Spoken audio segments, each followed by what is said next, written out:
A negotiation can end with signatures, but both sides might leave feeling pushed, misunderstood, and ready for the next fight. This happens when the conversation turns into a contest over demands rather than a search for a workable solution. The pattern forms because positions feel clear, but they hide the reasons each side actually cares. As pressure rises, people defend their stance, misread motives, and the relationship becomes part of the conflict. The cost shows up as wasted time, weaker decisions, and resentment that makes future cooperation harder than it needs to be. Even a deal that looks fair on paper can fail when anger and mistrust linger after the meeting ends. A better approach treats the human side separately and keeps the discussion anchored on the problem being solved. It also asks what interests are driving each side, then builds options and tests them against fair standards. In the next minutes, you will learn a simple method that turns conflict into collaboration without giving in. This video is inspired by Getting to Yes by Roger Fisher, William Ury, and Bruce Patton, and subscribe to learn steps that preserve relationships.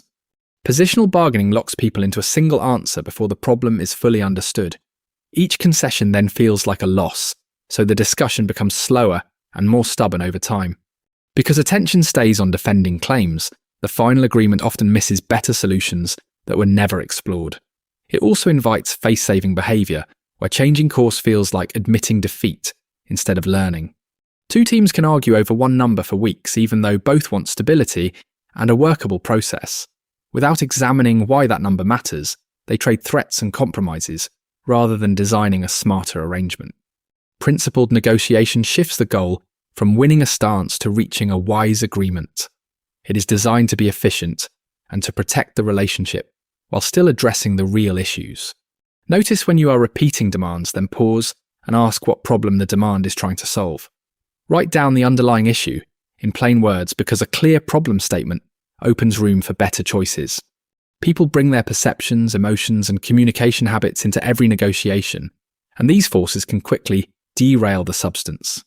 The key is to separate the people from the problem to maintain respect and clarity, even under stress. Most conflicts intertwine two interests: the outcome you desire and the relationship you must maintain. When the relationship feels threatened, every proposal sounds like an attack, and every question feels like blame. One side may interpret a neutral deadline as disrespect, while the other side sees hesitation as bad faith. Misunderstandings grow until the real issue is obscured by arguments about tone, intent, and past behaviour. Treat the relationship as something you manage directly by acknowledging feelings and checking understanding early. Use active listening and clear summaries to ensure each person feels heard before you discuss what should change. Separate meetings can help, one for repairing communication and one for solving the concrete problem. End each session by stating what was understood and what remains open, so future talks start from shared facts. Interests are the needs, concerns, and fears that make a position seem necessary to someone. When you uncover interests, you can often find more than one position that would satisfy them. A demand to keep a window closed can hide a need for quiet, while opening it can mean fresh air. Once those interests are clear, the group can search for a third option that serves both. Focusing on interest reduces anger because it invites curiosity about reasons instead of judgment about stubbornness. It also reveals shared interests like safety, fairness, or predictability, even when positions look opposed. When you hear a fixed stance, ask why it matters, then ask what would happen if it were not met. Also ask why not for the other side's proposal, because that uncovers hidden constraints and deal breakers. State your interests clearly and show how they connect to the problem, then invite the other side to do the same. If these interest-based questions help you negotiate with less friction, subscribe to keep learning practical moves that protect relationships. Good agreements come from having many options on the table before anyone chooses a final path. The issue is that judgment often arrives too early, causing people to stop inventing and jump straight into arguing. To invent options for mutual gain, expand the menu first, then narrow it only after possibilities are visible. This works because different combinations can meet the same interests with fewer sacrifices on either side. Some negotiators fight over one resource, like children quarrelling over an orange, while ignoring better trades. Others explore who values which part, then redesign the deal so each side gets what it values most. Brainstorming is most effective when separated from deciding, and when criticism is banned during idea generation. Set a target invite many proposals, and look for packages that trade low-cost items for high-value items. After brainstorming, group options by themes and test which ones satisfy the key interests on both sides. Choose a few promising packages and refine them using clear standards, because options become powerful only when they are workable.